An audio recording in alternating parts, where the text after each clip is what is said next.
Rhino Nation, it is time for week number 2. We're on CWL Rising Season 8. This week it was Red Rhinos versus USA Adults. And I have 2 people here with me today. We didn't get a chance to get Stef on, so we've got Stickman from last week. Stick, hello. What's going on, Jeremy? Yo, yo, yo. And Stef this time, Mr. Low Voice. Well, hello. Hello.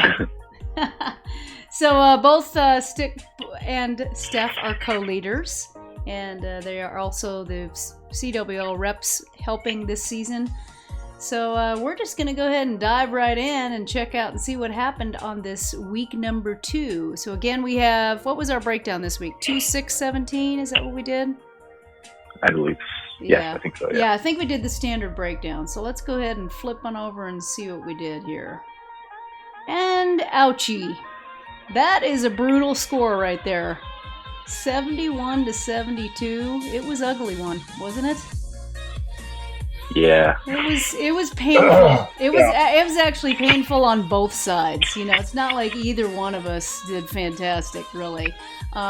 They came in at the end.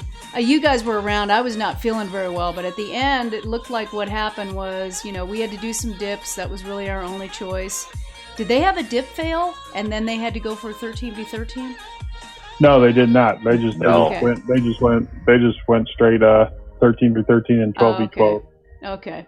Yeah. They had it won by then, so it didn't. It didn't really matter. Yeah. They were like, hey, let's go 13v13, and so.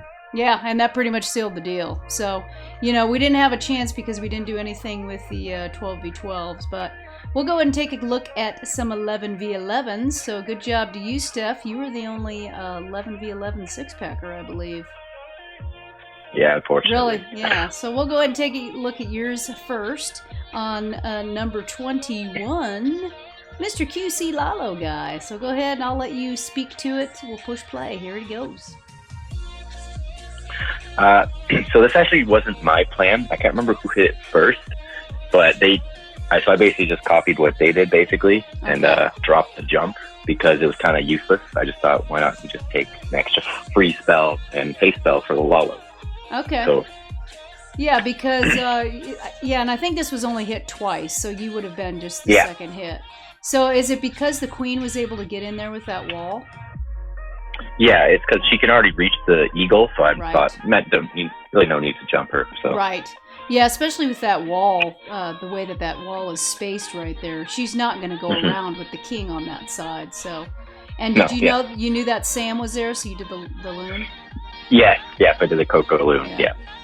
Now, was the other thing that was tough, I see, what was that, 3 Valks there that came out? Yeah, I was like, that kind of made me quench a little there. Yeah, yeah. You pretty much have to freeze. When that happens, you can't rage through that. You got to bring a freeze. So good job with the poison and the freeze. And then, to your point, I mean, as long as she can get back there to get the eagle, I see those sweepers are pointed in a nice, lovely direction for you, too. That makes it a little easier. So that helps. Yeah. And, and it was a fairly straightforward lalo. So pretty something that maybe even I could do. Who knows? Honestly, you probably could have. I probably could have. I'm actually getting a lot better at lalo. So I've done a couple Eclones now, right? Stick, you and I both have. Yeah. So, hey, there you go.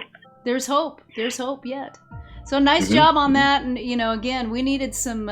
Any 3, I think at the point when you were hitting again, we just needed to get some cleared. So good job, way to come in with that. What was your other hit? Wasn't it a minor? It was a queen walk minor. Yeah. Okay, yeah. So good job with that, and that's definitely a QC Lalo, obviously good attack, and so is the minors right now. So we'll go ahead and move up to number, I believe, 17. Yes, with Sean, aka Nibs, who. Has been with us. Is this his second season? He was with us last season too, wasn't he? Oh yeah. I think he's been with us also maybe a couple seasons, and he was definitely NDL too. So he comes in here with a QC Hog, which I was like, hey, look at you, buddy, because there's 2 grounded expos.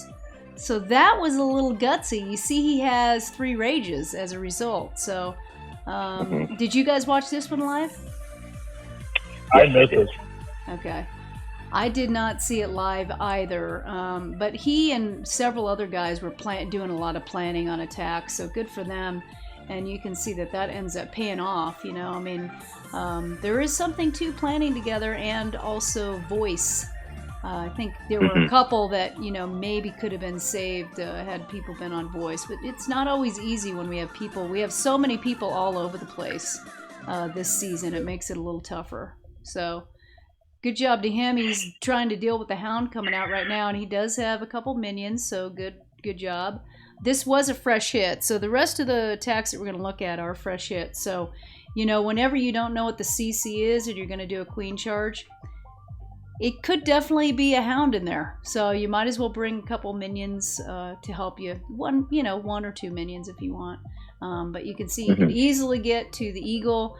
It starts to get a little bit dicey here. Now, the King did some work on the side.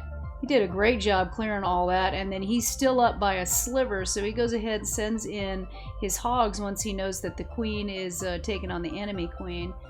And it's a good thing, because she went down in a hurry. And so just in time, she got the enemy Queen down. So now I'm looking at this when I watched the replay earlier thinking, ooh, this is going to be a little tricky because he had the 3 rages and he doesn't have very many heals. We did not see the Teslas pop up until just now on this backside.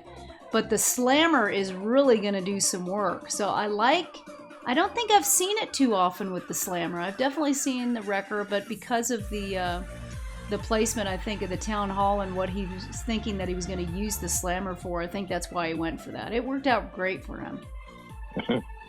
So, very nice attack. I'm just going to go ahead and 2 times it and get us rocking and rolling to a little bit farther here in the attack. You can see he's got, he did a really nice job putting his cleanup troops down there behind because he knows where his Hogs are going to kind of stay in the center there. So, and look at the old Warden using the wand.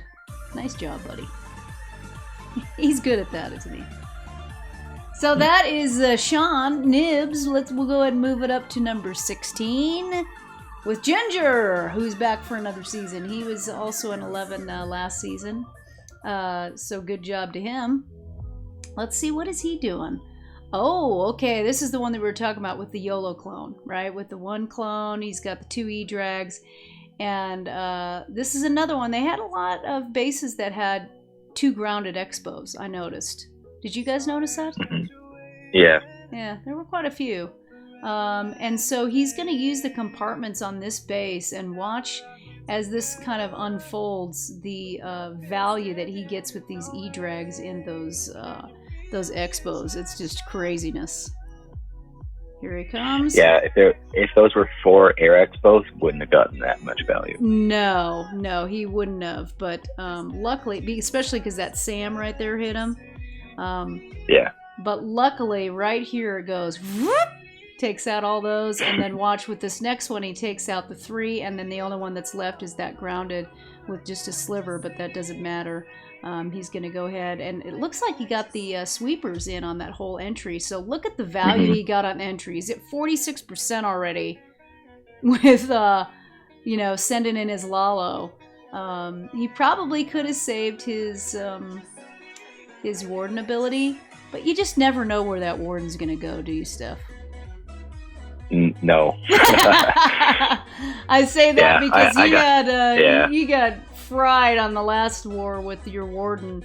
I don't know what he was doing, and I think something similar happened to your warden on that last attack too, if I remember right. I was watching it earlier going, oh my gosh, he had to be miffed at his warden again. But sometimes that guy can do some weird stuff, can't he?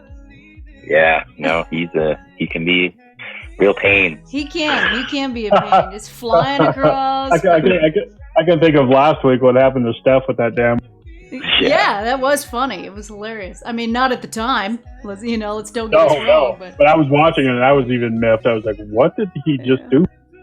So here comes Jules. We're going to go up on number 12. And Jules, good job for her. She had several plans down, and this was one for a standard E-clone. So you see that she's got the 2 clones here. So, whenever I do this one, again, I've been breaking out. you know, breaking out of the all ground and doing some air attacks. And yeah, it's a little bit scary when you see all of a sudden 2 ice golems come through, but she luckily was able to get at least a couple things I think that she had planned on getting, that Wiz Tower, you know, basically just trying to make a better path for her Lalo. And let's see, she gets the queen. She ends up cloning the E-Drags, which works out okay. You know, sometimes it's better to have the loons clone, but it ended up working out for her that she did the E-Drag got the clone. And again, she's got 30% already, so good job. Tesla pops there at the beginning. You see, here comes the eagle. It's getting ready to activate, so she's got to get a move on and get some stuff going here, which she does. Let's see, and it targets the hound, so that means that her loons are going to be able to stay up a little bit longer. Good. Now the pathing gets a little bit screwy here on this one, and that's why I was kind of pointing out where the Expo and the AD are, because you can tell the loons are not going to get there until the very end. So, but luckily she had a rage and a couple additional haste that she was able to, you know, use to get back over to that center spot and then put her cleanup down. And good job to her for putting that minion down on that elixir storage up there at the top over at 9 o'clock, because that's one of those that all of a sudden you're like, oh no! I don't have anything else, and there's a building over there. So she did a good job with that. So good job to her.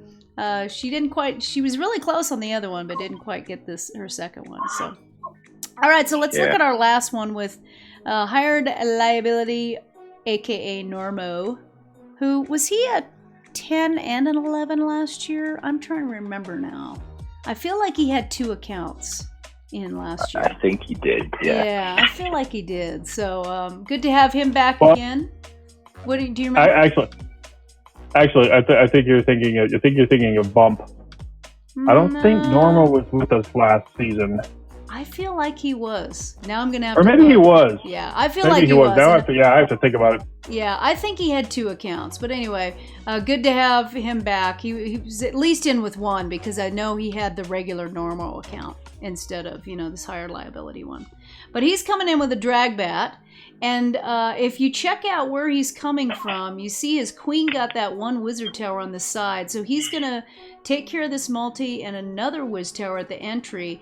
And he was hoping, I think, with that E-Drag to take down both of those wiz towers on the back. And he almost got that second one. It was close.